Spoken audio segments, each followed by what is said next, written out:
सोचिए, अगर एक ऐसा अद्भुत शहर हो जो 900 शाही महलों का घर हो, ऐसे महल जो चांदी और क्रिस्टल से बने थे, जहाँ का फर्नीचर तक सोने का हुआ करता था, जहाँ देश विदेश से व्यापार हुआ करता था, बगीचे थे जहाँ हंस और मोर अपनी बोली बोलते थे। भगवत पुराण में ऐसे ही एक अकल्पनीय शहर का वर्णन है जिसे हम द्वारका कहते हैं। द्वारका यानी द्वारों की नगरी, अ city of abundance, a city of happiness, a city of Shri Krishna. यही थी यादवों की राजधानी जो धरती पर उतरा स्वर्ग का अंश थी क्योंकि एक दिन इसे समंदर निगल गया, एक श्राप की वजह से। एक श्राप जो हमारे लिए एक वार्निंग है। आज द्वारका में जितनी गहरी डुबकी लगाते हैं उतने ही गहरे राज बाहर निकल आते हैं। फिर वो ऐसे मुद्राएं हो सकती हैं जहाँ 3 मुखों वाले ऐसे जानवर हैं जो एलियन जैसे दिखते हैं, या 3,500 साल पुरानी आधा किलोमीटर लंबी दीवार। द्वारका में कई सारे राज छुपे हुए जो आज हम डिस्कस करेंगे भारत की मिस्ट्रीज के इस एपिसोड में। अगर आपको ऐसे ही मिस्टीरियस वीडियोस देखना और उनसे सीखना पसंद है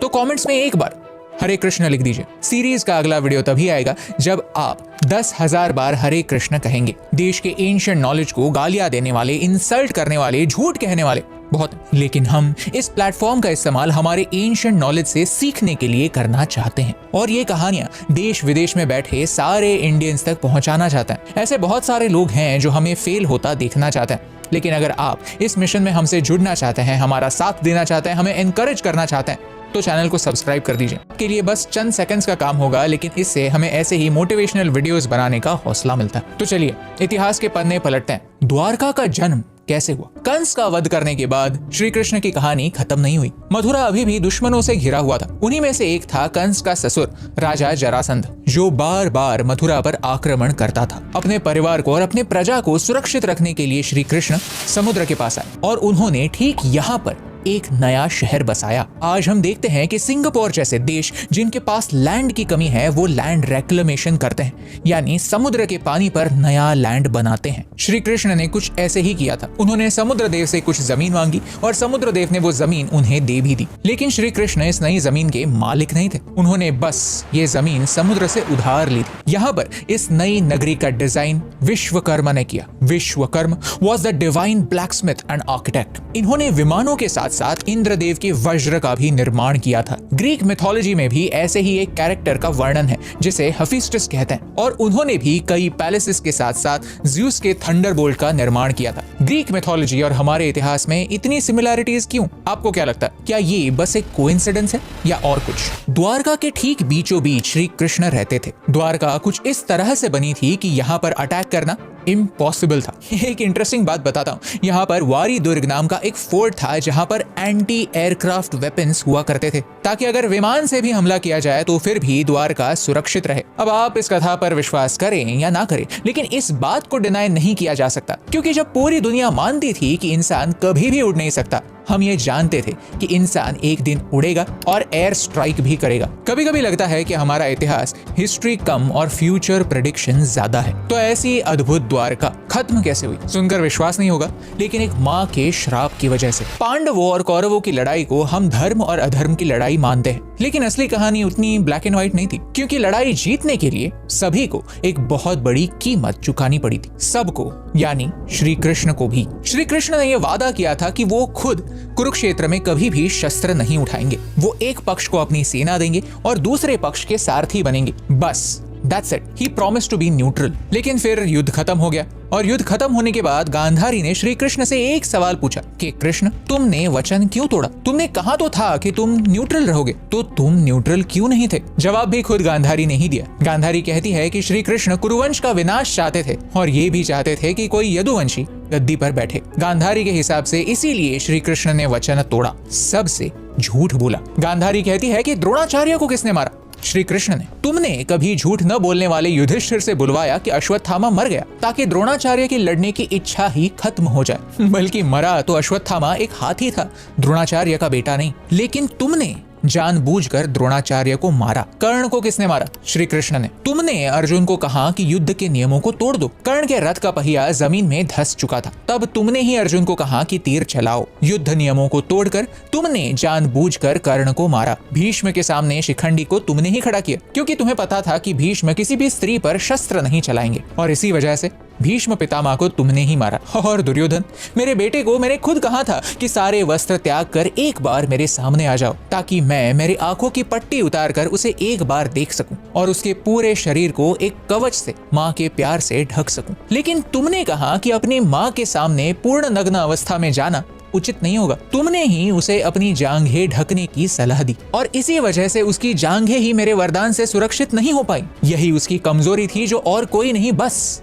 तुम जानते थे। और ये जानते हुए भी तुमने भीम को कहा वहीं पर वार करो। लोग मानते हैं कि शकुनी छल से जीतता है, लेकिन असली छल तो श्री कृष्ण ने किया था। गांधारी के पर्सपेक्टिव से, एक माँ के पर्सपेक्टिव से यही सच था। और इसीलिए गांधारी ने श्री कृष्ण को एक श्राप दिया कि जैसे मैंने मेरे पूरे वंश का नाश होते हुए देखा, वैसे ही तुम भी तुम्हारे पूरे वंश का विनाश देखोगे। और वही हुआ। यादव अपने आप में ही लड़ने लगे, उनमें इंटरनल कॉन्फ्लिक्ट शुरू हुए, युद्ध हुए और पूरा का पूरा वंश एक दूसरे से लड़ने में ही खत्म हो गया। और तो और इस श्राप में इतनी ताकत थी कि श्री कृष्ण ने पृथ्वी पर अपनी लीला खत्म करने के बाद, यानी श्री कृष्ण के गुजर जाने के बाद, द्वारका को भी समुद्र ने अपने आप में समा ली। कहते हैं कि जिस दिन श्री कृष्ण पृथ्वी लोक से चले गए, उसी दिन द्वारका डूब गया। श्री कृष्ण ने बनाया हुआ शहर किसी भी आक्रमण को तो झेल सकता था, लेकिन एक माँ के श्राप को नहीं। और कहते हैं कि वहीं से कलयुग की शुरुआत हुई। एक इंटरेस्टिंग लाइन है जो कहीं पर पढ़ी थी, जो मुझे पर्सनली काफी अच्छी लगती। सतयुग में देव और असुर दोनों अलग अलग लोक में रहते थे, एक दूसरे से दूर थे। फिर त्रेता युग में देव और असुर एक ही दुनिया में रहने लगे। फिर द्वापर युग आया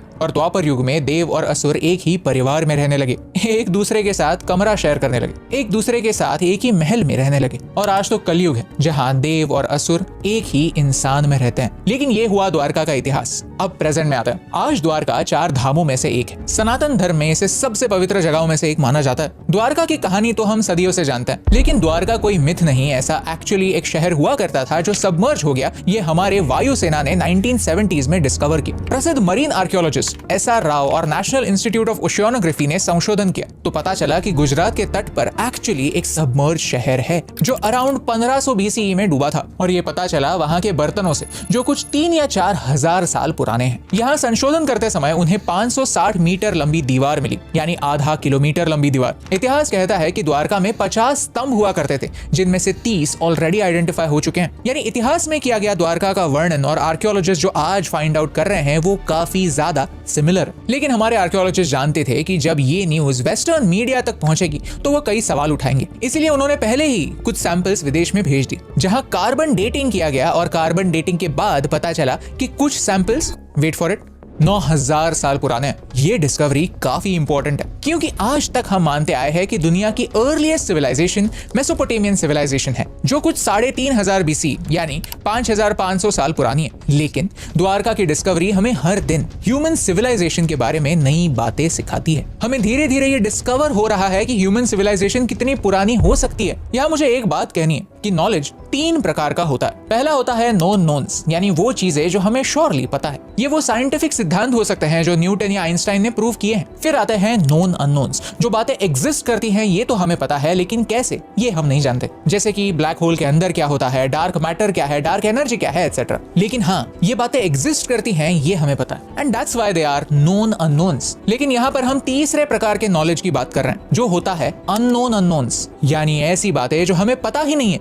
कि हमें पता नहीं है। कुछ एग्जांपल्स के साथ समझाता हूँ। जैसे एक जमाने में माइक्रोस्कोप इन्वेंट होने से पहले हमें पता ही नहीं था कि माइक्रो ऑर्गेनिजम्स हो सकते हैं जो डिजीज कॉज करते हैं। हमें लगता था कि सारे डिसीजेस खराब हवा या खराब पानी से ही होते हैं, but now we know the truth. 19th century तक हमें ये बिल्कुल पता नहीं था कि एक जमाने में डायनासोर्स पृथ्वी पर राज किया करते थे। इनविजिबल वेव्स हवा के थ्रू एक जगह से दूसरी जगह बिना किसी तार के इंफॉर्मेशन कैरी कर सकते हैं। ये सुनकर मजाक लगता था तब तक, जब तक रेडियो वेव्स की डिस्कवरी नहीं हुई। एक ऐसी टेक्नोलॉजी जो आज हमारे एवरीडे लाइफ का हिस्सा। अगर ये सारी बातें मुझे कुछ सिखाती हैं, then that is to be humble, because there are things that we don't know that we don't know। एक सेकंड पॉज कीजिए और सोचिए, क्योंकि कुछ सच कल्पना से भी परे होते हैं। समंदर जितना गहरा है उतना ही अंधेरा है। इसीलिए मुझे लगता है कि अगर हमें आगे बढ़ना है तो आर्कियोलॉजी की मदद से, साइंस की मदद से हमें हमारी हिस्ट्री को ठीक से समझना होगा। हमें हमारे इतिहास को रिवाइव करने की जरूरत है, क्योंकि हमारा इतिहास हिस्ट्री कम और फ्यूचर प्रेडिक्शन ज्यादा है। व्हाट डू आई मीन, बताता हूँ। वीडियो के फाइनल चैप्टर की ओर बढ़ते हैं। याद तो है ना कि द्वारका का विनाश एक श्राप की वजह से हुआ था, गांधारी के श्राप की वजह से। गांधारी ने कहा था कि यदुवंश के सारे वंशज एक दूसरे से लड़ेंगे और इसी में पूरे साम्राज्य का विनाश हो जाएगा, किसी का भला नहीं होगा, सबका विनाश होगा। अब लगता है कि ये चेतावनी सिर्फ यदुवंश के लिए नहीं थी, पूरे भारतवर्ष के लिए थी। और भारतवर्ष ही क्यों, शायद पूरी दुनिया के लिए थी। यू सी, हम महाभारत और रामायण को माइथोलॉजी नहीं कहते, ये इतिहास है, क्योंकि मौर्य, गुप्त, मराठा राजाओं ने इसी इतिहास की मदद से, कहानियों की मदद से पॉलिटिक्स सीखा था। ये उनके लिए एजुकेशन था। पॉलिटिक्स का एजुकेशन, वॉर का एजुकेशन, फ्यूचर का एजुकेशन हमें इतिहास से मिलता था। हो सकता है कि आप में से कुछ लोगों को लगे कि ये सारी मनगढ़ंत कहानियां हैं, लेकिन ये तो हर एक को मानना होगा कि इतिहास गवाह है कि जब जब भारत का विनाश हुआ है तब तब वो इसी वजह से हुआ है कि हम एक दूसरे से लड़ने में व्यस्त थे। यही हमारा श्राप है, यही हमारी वार्निंग है, और हमारा एजुकेशन भी यही होना चाहिए। So when you are looking for Dwarka, if you are looking for the monument, look around you.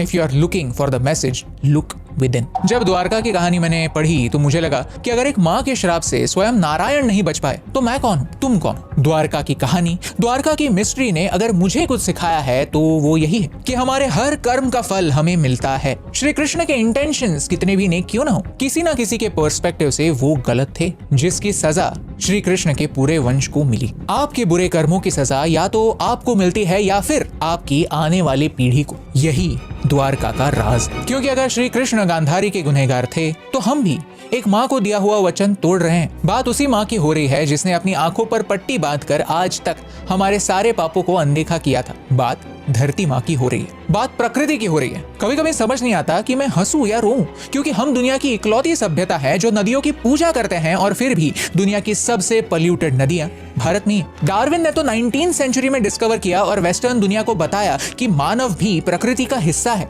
हम प्रकृति के ऊपर नहीं है। थियोरी ऑफ एवोल्यूशन उनके लिए नहीं होगी, लेकिन हम तो दशावतार सदियों से पढ़ते आए हैं। हमारी एम्पैथी, हमारी अंडरस्टैंडिंग तो ज्यादा होनी चाहिए। तो फिर क्यों हम इंसानों को, हमारी डिमांड्स को, हमारी डेवलपमेंट को, हमारी ग्रीड को नेचर से ऊपर मानते हैं? मेरे पास कोई एक्सप्लेनेशन नहीं है, शायद कलयुग इसे ही कहते हैं। क्योंकि आज ये साफ झलकता है कि देवताओं का अंश भी हम में ही है और असुरों का अंश भी हम में ही है। प्रॉब्लम बस ये है कि पिछले कुछ सालों से असुरों का अंश हावी हो रहा है। दुनिया के सारे प्रॉब्लम्स, क्लाइमेट चेंज से लेकर वर्ल्ड वॉर तक, एनवायरमेंट से लेकर पॉलिटिक्स तक, सब इसी वजह से है कि हम ये नहीं समझते कि हमने ये जमीन सिर्फ उधार ली है, हम इस जमीन के मालिक नहीं है। द्वारका की कहानी से मैं तो यही सीखा हूँ कि श्री कृष्ण ने द्वारका के रूप में धरती पर स्वर्ग का निर्माण किया था, उस जमाने का एक डेवलप्ड शहर बसाया था, लेकिन आखिर में उनकी जमीन भी समंदर ने वापस मांग ली। Because nothing is permanent, not you, not me, nothing. इस वीडियो की शुरुआत में मैंने कहा था कि द्वारका एक वार्निंग है। शायद वो